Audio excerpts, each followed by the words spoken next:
자기 하는 것을 알지 못함이니이다. 이런 제목으로 누가복음 말씀을 생각해 보겠습니다. 예수께서 십자가에 달리실 때 그 주변에 있었던 사람들이 어떤 태도를 취하고 있었는지,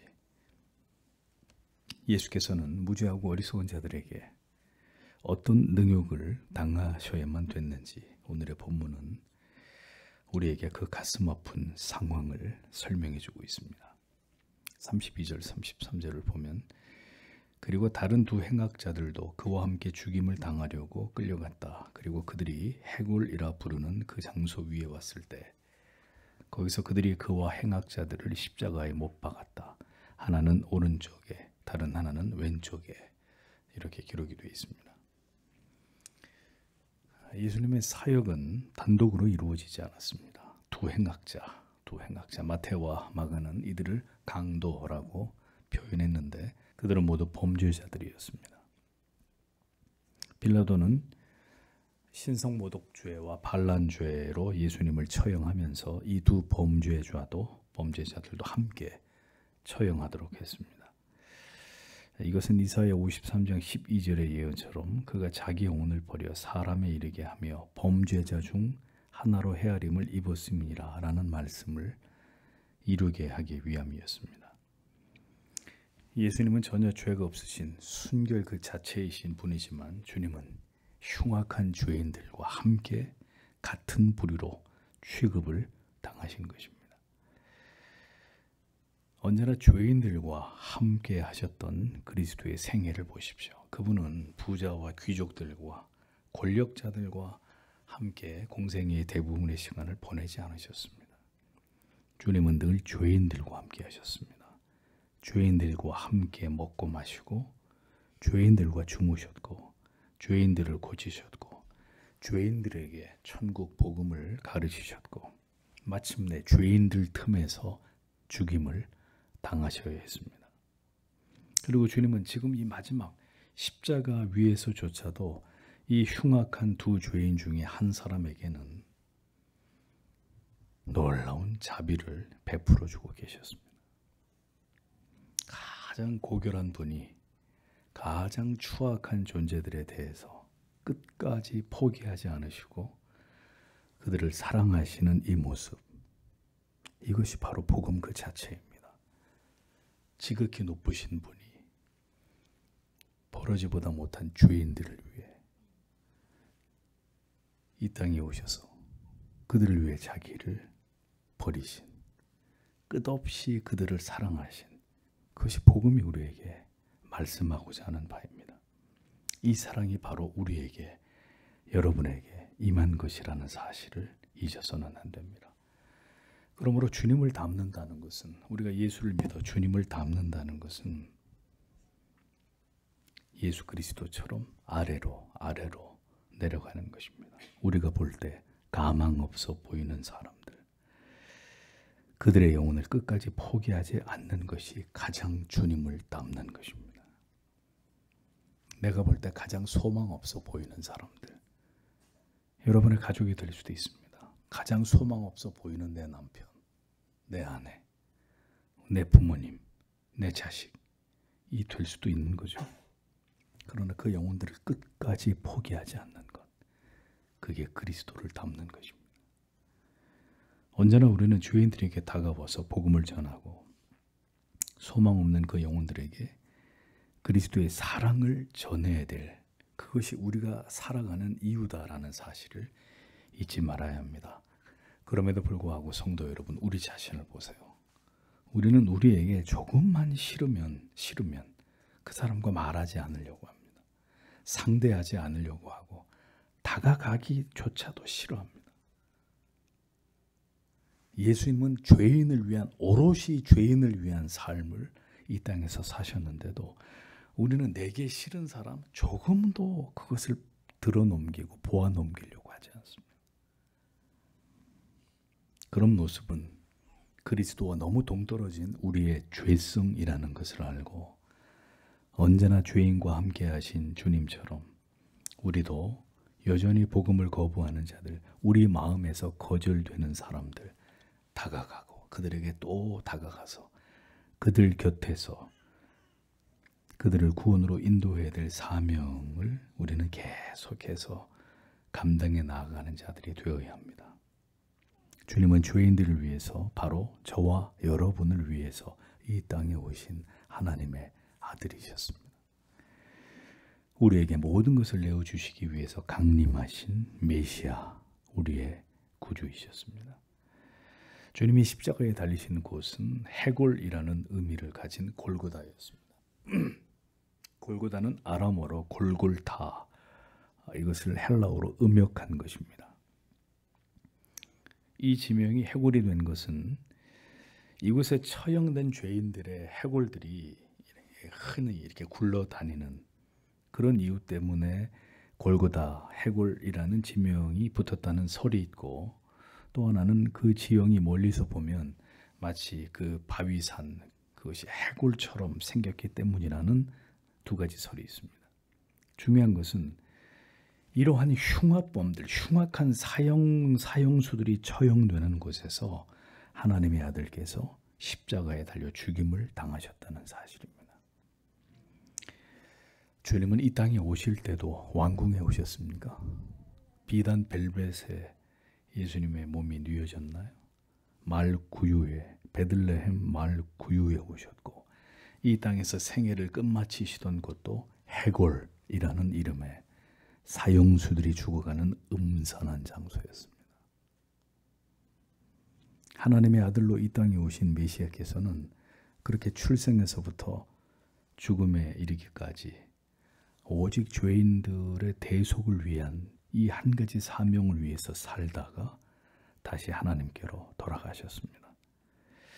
예수를 믿는 것은, 성도 여러분, 자기 부인과 십자가를 지는 주님의 뒤를 따르는 삶은, 그래서 성경이 수도 없이 얘기하고 있는 것입니다. 그것은 이 땅에서 축복을 받아 그저 편안하고 행복하게 잘 사는 삶만이 아니라는 것입니다. 주님이 살아가신 그 삶을 보라 이거죠. 그분의 오심과 그분의 죽으심, 그 모든 생애가 그 뒤를 쫓아가는 우리에게 뭘 교훈하고 있는지를 보셔야 된다는 겁니다. 우리가 보고 싶은 걸 보는 게 아니라 성경이 우리에게 가리키는 그것을 봐야 한다는 겁니다. 그리스도처럼 우리의 인생도 주어진 사명을 위한 삶이 되어야 한다. 주님도 이 땅에 메시아의 사명을 위해서 그렇게 오셨고 그렇게 떠나가셨듯이, 그리스도인이 한 번뿐인 인생을 사는 목적도 나에게 주어진 사명을 위한 삶이 되어야 한다. 예수님의 생애는 그것을 우리에게 정확히 보여주는 것입니다. 뭘 위해 살 것이냐. 나를 따르는 제자들아, 이 땅의 모든 하나님의 거룩한 백성들아, 뭘 위해서 살다가 너희는 하나님께로 돌아올 것이냐. 더 늦기 전에 이것을 깨달아야 합니다. 우리는 그냥 사는 사람들이 아닙니다. 세상 사람들은 왜 삽니까? 아유, 뭐 그런 걸 물어봐요. 행복하려고 살죠. 또 그냥 태어났으니까 사는 거죠. 이런 대답들을 하지만, 그럼 우리는 왜 사느냐? 그리스도인들은 왜 사는 것이냐? 예수를 만나고, 그리고 하나님이 나를 불러주신 그 궁극의 이유와 목적을 깨달아서 그 뜻에 헌신하는 삶을 살아가는 것이 그리스도인들의 인생입니다. 어떤 어려움과 고난이 있어도 주께서 내게 주신 사명, 내 가정과 교회에서, 더 나아가서 우리가 살아가고 있는 이 세상에서, 이 사회 속에서 나의 일생 가운데 하나님이 나에게 주신 사명을 위해서 살아가는 것이 그리스도인의 삶이 되어야 한다. 왜? 예수께서 그렇게 사셨기 때문에. 그것이 진정으로 주님을 쫓는 삶이다라는 것입니다. 성도 여러분, 오늘 무엇 때문에 살고 계십니까? 학교 다니려고요? 돈 벌려고요? 주님께서는 해골이라고 불리우는 곳에서 좌우편의 강도와 함께 십자가에 못 박히셨습니다. 십자가형은 이미 여러 번 말씀드린 바대로 목숨이 딱 끊어지는 그 순간까지 잔인한 고통을 느끼도록 만든, 그렇게 고안된 극도로 잔인한 형벌이었습니다. 그리고 그렇게 죽어가는 사람의 모습을 모든 사람들에게 이렇게 공개해서 두려움을 주게 하기 위해서 만들어진 사형법이었습니다. 나무에 매달려 있는 동안 까마귀가 날아와서 눈을 쪼아먹기도 하고, 짐승들에게 훼손을 당하기도 하고, 수많은 벌레들이 달라들어서 극도의 고통과 괴로움을 맛보게 되기도 하고, 상처 속에 알을 가서 구데기가 생기고, 사람이 그 처참함이라고 하는 것은 상상할 수 없는, 목숨이 끊어지는 그 시각까지 보통 3일에서 일주일 동안, 죽기 전에 대부분의 십자가형을 받은 사형수들은 미쳐버린다 그래요. 그 고통을 이기질 못해가지고 대부분 십자가 위에서 미친 상태에서 결국 죽음을 맞이하는 경우들이 빈번했다고 역사의 기록은 전합니다. 그리고 십자가에 달리는 사형수는 옷을 입히지 않습니다. 속옷도 허락하지 않습니다. 발가 벗겨진 채로 십자가에 매달린 채 숨이 끊어질 때까지 인간이 당할 수 있는 내외적인 모든 고통을 경험하게 만든 것이 이 사형법이었습니다. 숨이 붙어있는 모든 순간이 고통이었던 그 괴로움을 하나님의 아들께서 바로 우리를 위해서 그 모든 죄의 저주를 홀로 감당하신 것입니다. 그 괴로움 가운데서도 주님은 우리를 위해서 기도하셨습니다. 34절에서 38절에 그러자 예수께서 말씀하시고 있었다. 아버지여, 당신은 그들을 용서하십시오. 왜냐하면 그들이 무엇을 행하는지 알지 못하기 때문입니다. 그러나 그들은 그의 옷들을 나누려고 제비들을 던졌다. 그리고 백성이 구경하면서 서 있었다. 관원들도 비웃고 있었다. 말하기를 그가 다른 사람을 구원하였다. 그는 자신을 구원할지라. 만일 이 사람이 하나님의 택하신 그리스도라면. 그리고 군병들도 가까이 가서 그에게 조롱하였다. 신 포도주를 그에게 주면서 그리고 말하기를 만일 당신이 유대인들의 왕이라면 너는 너 자신을 구원하라. 그리고 또한 그의 위에 명패가 있었다. 이 사람은 유대인들의 왕이다 라고 기록이 되어 있습니다. 십자가 위에서 주님이 하신 마지막 기도는 자기를 위한 기도가 아니셨습니다. 자신을 십자가에 못 박는 유대인들, 이 땅의 모든 죄인들을 위한 기도이셨습니다. 하나님 아버지께 저들의 죄를 사하여 주실 것을 주님은 단언하셨습니다. 이 십자가 위에서의 마지막 기도, 그분이 이 땅에 오신 이유였습니다. 주님, 저들의 죄를 용서해 주십시오. 나를 대신 제물로 받으시고 모든 이 죄인들의 죄를 용서해 주십시오. 그들이 이토록 사악하게 예수님을 십자가에 못 박아 죽이고자 하는 일은 주님이 말씀하십니다. 저들이 무지하기 때문입니다. 아버지, 저들이 무지하기 때문에 나를 이렇게 십자가에 못 박아 죽이는 것입니다. 그러니 저들의 죄를 용서해 주십시오. 주님은 마지막까지 하나님 아버지께 우리에 대해서 변론하셨습니다. 저들은 단지 무지하기 때문에 이러한 악을 저지르고 있는 것입니다. 라고 주님은 그렇게 하나님께 기도하셨습니다.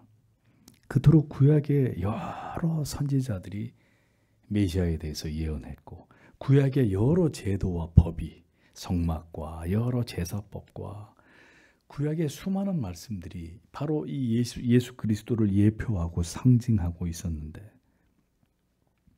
그럼에도 불구하고 이스라엘 백성들은 구약 속에 담겨진 예수 그리스도의 그림자를 전혀 보지 못했다는 것이죠.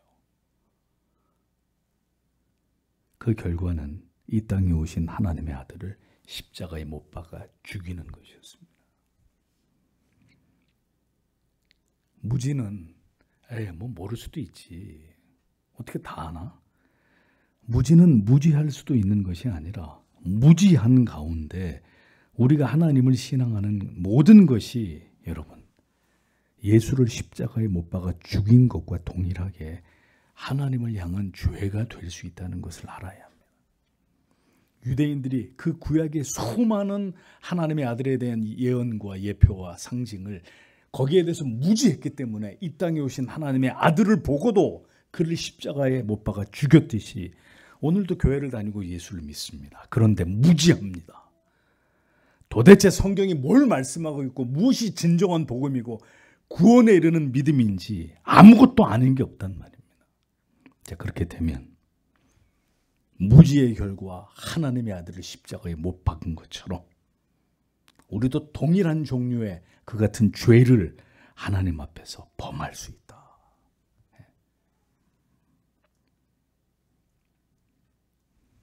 우리가 주님의 이름으로 하나님을 위해 행한 어떤 거룩한 일들도 그것이 우리의 지극히 무지함과 어리석음에서 비롯된 것들이라면 그것은 하나님을 기쁘시게 하는 것이 아니라 하나님의 아들을 죽음으로 몰아간 것과 마찬가지인 큰 죄를 지금 하나님 앞에 범하는 것이 될 수 있다는 것입니다.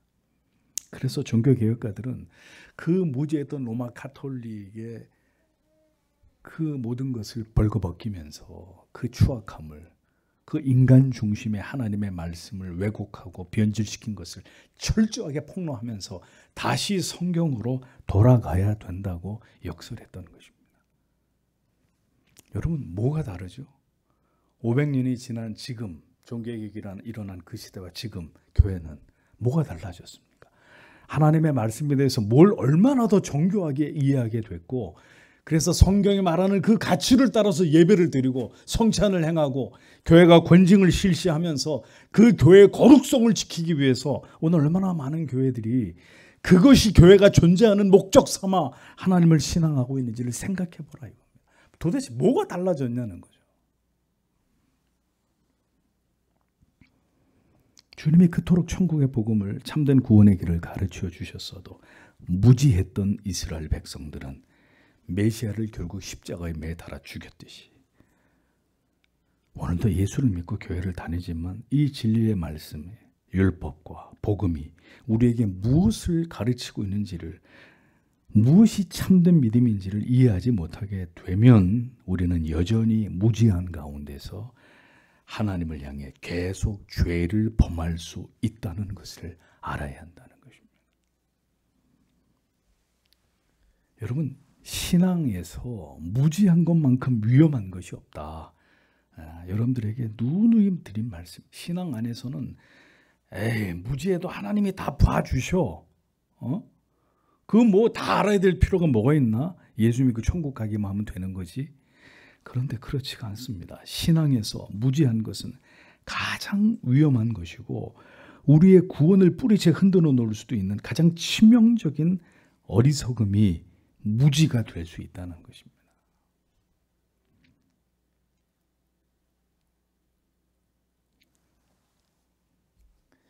이래도 진리에 대한 아무런 깨달음 없이, 보다 선명한 이해 없이 그냥 교회만 다니면, 부지런히 교회만 다니면, 내 마음이 그냥 교회 가서 편안하기만 하면, 내가 하나님의 사랑을 받고 있다고 느껴지기만 하면 여러분, 그것이 구원이라고 여기고 싶으십니까? 오늘도 이 말씀을 통해 여러분들에게 강조하고 싶은 것은 부디 무지한 그리스도인들이 되어서는 안 된다는 것입니다. 그토록 오래 교회를 다녔어도 주일에 딱 한 번 예배 드리는 것으로 신앙의 전부라고 여기는 그 위험한 자리에서 부디 벗어나셔야 합니다. 진리를 깨닫고 배우고 그 진리에 우리의 영혼이 그 진리의 말씀에 충격을 받아서 우리 영혼이 뿌리채 흔들리는 경험을 해야 되는 거죠. 우리가 생애적인 경험을 해야 되는 거죠. 진정으로 주님을 깊이 만나고 우리의 영혼이 감격하고 기뻐해서 감사의 폭포수 같은 눈물을 쏟아낼 수 있는 그 믿음을 주시기를, 그 믿음을 우리가 소유하고 주가 부르실 때까지 지켜나가기를 우리는 소원해야 합니다. 주님이 십자가를 지시고 그토록 처참한 모습으로 고통을 당하실 때, 자, 그 주변에 있었던 사람들이 뭘 하고 있었는지를 보십시오. 병사들은 예수님을 희롱하면서 예수님의 옷을 제비 뽑고 있었습니다. 그리고 신포도주를 주님으로 하여금 마시게 하면서 네가 유대인의 왕이라면 네 자신을 한번 구원해 봐라. 지금이라도 안 늦었어. 네 자신을 한번 구원해 봐. 조롱했습니다. 그 다음에 주위에 많은 사람들, 군중들이 있었습니다. 그들은 뭘 했나요? 서서 주님이 십자가에 달려 고통당하시는 모습을 물끄러미 구경하고 있었습니다. 관원들이 있었습니다. 관원들은 뭘 했나요? 비웃으면서, 예수를 비웃으면서, 남은 구원하면서, 다른 사람은 병도 고치고 귀신도 쫓고 남은 구원하면서 자기 자신은 구원하지 못하는 저 어리석은 자를 좀 봐라. 혀를 차고 있었습니다. 모든 자들이 죄패의 유대인의 왕이라고 예수님을 조롱하는 글귀가 써 있는 그것을 바라보고 있었습니다. 자기들의 죄를 위해서 죄 없으신 하나님의 아들께서 속죄의 어린 양이 되셔서 그 자신을 대속의 희생 제물로 하나님께 바치고 있었던 그 자리에서 그 사악한 죄인들은 한결같이 그리스도의 죽으심을 구경하고 비웃고 조롱하고 있었습니다.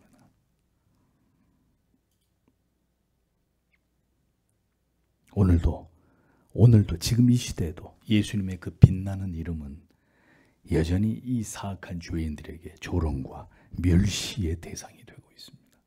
그때나 지금이나 우리는 서서 구경만 하고 있는 자들이 아니라고 말할 수 있을까요?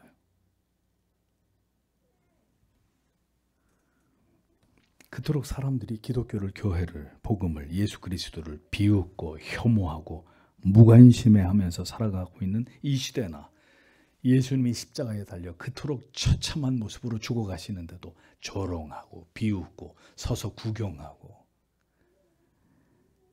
그랬던 그 악한 자들이나 달라진 건 아무것도 없습니다. 우리는 뿔뿔이 흩어져 버린 제자들의 모습이든지 아니면 물끄러미 서서 그저 구경만 하고 있는 그 군중 가운데 한 사람은 아닌지를 생각해 봐야 합니다. 내가 서 있는 이 위치는 예수 그리스도의 십자가 앞에 내가 서 있는 위치는 어느 자리인지를 깊이 생각해 봐야 합니다. 우리는 복음을 위해서, 죄인을 위해서 감당하신 예수 그리스도의 그 십자가를 자랑하는 일을 위해서 오늘 내가 서 있는 이 자리에서 무엇을 하고 있는지에 대해서 질문을 던져봐야 합니다. 우리는 누구이고 우리는 지금 어떤 모습으로 그 십자가를 올려다보고 있는 사람인지를 우리 자신에게 물어보아야 합니다. 인간의 이 어리석음과 사악함을 보십시오. 자기들의 죄를 대신 지시고 십자가의 모든 하나님의 진노와 저주를 대신 감당하시는 그 메시아의 고난과 죽으심을 물끄러미 바라보면서 그를 욕하고 조롱하고 구경하고 있었던 그 차가운 시선들을 보십시오. 조롱과 멸시를 당해야 될 어떤 이유도 없으신 하나님의 아들에 대해서 어떻게 이런 악을 행할 수가 있다는 말입니까? 뭘 도대체 그분이 잘못을 하셨다고?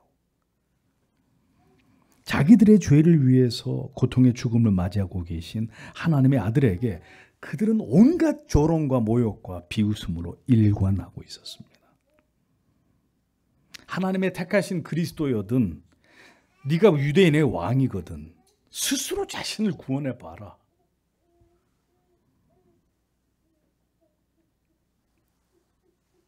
처참한 모습으로 이토록 나약하고 무능한 메시아라면 그들이 생각한 메시아가 결코 아닐 것이라고 믿었던 그 집단적 어리석음과 무지함이, 그 광기가 예수 그리스도를 죽음으로 내몰았습니다.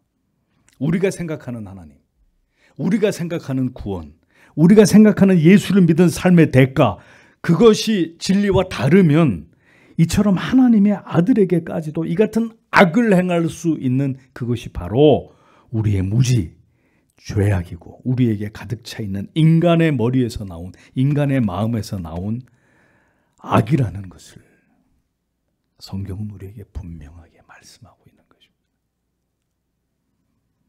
신앙은 나의 생각을 따라 믿는 것이 절대로 아닙니다. 신앙은 나의 느낌이나 나의 감정이나 아마도 그럴 것이다 하는 어떤 나의 추측이나 내 생각을 포기하고 오직 하나님의 뜻, 성경이 말씀하고 있는 하나님의 뜻, 오직 그리스도께서 우리에게 보여주시고 깨닫게 하신 그 가치, 역사 속에 우리의 믿음에 걸출한 신앙의 선배들이 우리에게 남겨놓은 출중한 성경에 기반한 그 신앙의 유산들, 그 길을 뒤따라가는 것입니다. 진리에 대한 우리의 수많은 오해가 우리를 여러분 바른 믿음의 길에서 멀어지게 하고 있다는 것을 아십니까? 이스라엘 백성들의 진리에 대한 무지가 예수를 십자가에 못 박아 죽게 했습니다. 우리는 그들의 죄를 보면서 그들의 그 무지를 보면서 반면교사로 삼아야 합니다. 이스라엘이 저지른 그 악을 절대로 답습하고 반복하지 말아야 합니다. 자기의 하는 것을 알지 못함이니이다. 주님은 오늘도 때때로 우리가 무지하기 때문에 저지르는 죄를 바라보시면서 우리를 대신해서 오늘도 이렇게 기도하고 계실 것입니다. 주님, 저 이 목사가 저 무지해서 저지르는 저 죄를, 지금 뭘 하는지도 모르고 저지르고 있는 저 죄를 주님 하나님 용서해 주십시오. 자기가 뭘 하는지를 몰라서 저러고 있습니다. 그러므로 우리는 보다 더 열심을 가지고 복음의 참된 의미를 알고 참된 믿음의 길을 가기 위해서 오늘도 더 진리의 말씀에 창념하고 삼위의 하나님을 아는 일에 노력하고 우리의 모든 삶이 진정으로 오직 십자가를 높이는 삶이 되기를 소망하면서 우리의 모든 삶을 주님이 통치해 주시기를 기도해야 될 것입니다. 주님을 조롱하고 또다시 멸시하는 이 악한 시대 속에서 우리는 더 예수 그리스도의 십자가를 높이고 복음의 그 빛나는 가치를 지키고 이것을 전파하는 일을 우리가 이 시대에 받은 우리의 사명이라고 여기면서 오늘도 이 진리를 수호하는 일에 최선을 다하는 하나님의 자녀들이 되기를 소원합니다. 우리 마음속에 예수 그리스도의 십자가의 그 위대한 의미가 시간이 갈수록 점점 더 선명해지고 뚜렷해지게 하셔서 그 십자가만을 자랑하는 일이 이 어두운 시대 속에 그 십자가만을 자랑하는 그 일에 우리의 모든 것을 주님께 드릴 수 있는 주님 오늘도 우리에게 그 믿음을 그 사명과 뜻을 우리의 마음속에 새겨주셔서 주님 그것을 위해 살다가 주님께로 돌아갈 수 있는 하나님의 자녀들이 다 되게 해 주옵소서. 이 밤에도 이런 기도의 제목을 가지고 하나님 앞에 기도하고 돌아가기를 원합니다. 기도하겠습니다.